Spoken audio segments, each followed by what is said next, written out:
Hello viewers வணக்கம். சிங்கப்பெண்ணை சீரியலோட அடுத்த கட்ட கதைக்களத்தை பற்றி இப்போ நம்ம பார்க்கலாம். அன்புவும் ஆனந்தியும் நீண்ட நாட்களாக தேடிக்கொண்டிருந்த ரகு இப்போ அன்பு ஆனந்திக்கிட்ட மாட்ட போகிறாரு. ரகு எப்படி அன்பு ஆனந்திக்கிட்ட மாட்ட போகிறாருன்ட்டு வாங்க வீடியோக்குள்ளே போய் தெரிஞ்சுக்கலாம். அதுக்கு முன்னாடி எங்கள் சேனலை சப்ஸ்கிரைப் பண்ணுங்கள். எங்கள் வீடியோக்குள்ளேயும் மறக்காமல் ஸ்கிப் பண்ணாமல் பாருங்கள். ஆனந்தி ஹாஸ்டலுக்கு கிளம்ப ரெடி ஆகுறாங்க. அப்போ பார்த்தீங்கன்னா அன்புக்கு திடீர்னு உடம்பு சரியில்லாமல் போகுது. ஆனந்தி அன்புவை பார்த்து என்ன அன்புக்கு உடம்பு இப்படி நெருப்பாக கொதிக்குதுன்ட்டு கவலைப்படுறாங்க. என்னால் அன்பு இன்னும் எவ்வளோ தூரம் கஷ்டப்பட போகிறாருன்ட்டு தெரியலையே. இந்த நிலையில் அன்புவை எப்படி அவங்க வீட்டுக்கு அனுப்ப போகிறேன்ட்டு தெரியலன்ட்டு ஆனந்தி ரொம்ப கவலையாக இருக்காங்க. அடுத்தது கோகிலா பார்த்தீங்களா அன்புக்கிட்ட ஏன் அன்பு ஹாஸ்பிட்டலுக்கு போக மாட்டேங்கிறீங்கன்ட்டு கேட்குறாங்க. அதுக்கு அன்பு பார்த்தீங்களா உடம்பு முடியலன்னு தெரிந்தாவது ஆனந்தி என்னை வீட்டுக்கு போக சொல்ல மாட்டார் இல்லை, அதனால தான்ட்டு சொல்கிறாரு அன்பு.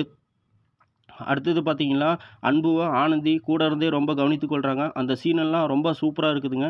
எனக்கு ஒன்றுன்னா நீ எவ்வளோ தூரம் அக்கறையாக இருக்க, இல்லை இதுதான் என் ஆனந்தி என சொல்கிறாரு. இப்போ கொஞ்ச நாளாக இருப்பது என்னுடைய ஆனந்தியே இல்லைன்னு என அன்பு சொல்கிறாரு. அடுத்தது பார்த்தீங்கன்னா அன்பு ஆனந்தி ஹாஸ்பிட்டலுக்கு கூட்டிகிட்டு போகிறாங்க.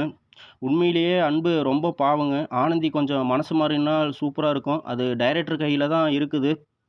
அடுத்தது பார்த்தீங்கன்னா கருணாகரன் வீட்டில் இருக்கும் ரகு அன்பு ஆனந்தி இருக்கும் ஹாஸ்பிட்டலுக்கு கருணாகரன் கூட்டிகிட்டு வராரு. ரகுக்கு உடல்நிலை சரியில்லைன்னு நினைக்கிறேன். அதனால தான் அன்பு ஆனந்தி இருக்கும் ஹாஸ்பிட்டலுக்கு ரகு கூட்டிகிட்டு வராரு. இப்போயாவது ரகு அன்பு ஆனந்தி கண்ட தென்படுவாங்களா, மாட்டுவாரா, இல்லை வழக்கம் போல் டைரக்டர் ரகுவை தப்பித்து விடுவாரா என்பது எபிசோடில் தான் தெரியும். கூடவே கருணாகரனும் சேர்ந்து மாட்டணும். அப்படி மாட்டினா சீரியல் இன்னும் சூப்பராக இருக்கும். அது டைரக்டர் கையில் தான் இருக்கும். டைரக்டர் இந்த முறையாவது ரகுவும் கருணாகரனும் மாற்ற மாரி பண்ணினா எபிசோடு சூப்பராக இருக்கும். பார்க்கலாம் டைரக்டர் என்ன பண்ண போகிறாருன்ட்டு. இந்த வீடியோ பிடித்திருந்தால் லைக் பண்ணுங்கள், சப்ஸ்கிரைப் பண்ணுங்கள், ஷேர் பண்ணுங்கள். எங்கள் சேனலையும் சப்ஸ்கிரைப் பண்ணுங்கள். இதே போன்ற வீடியோவில் உங்களை மீண்டும் சந்திக்கிறேன். Thank you friends.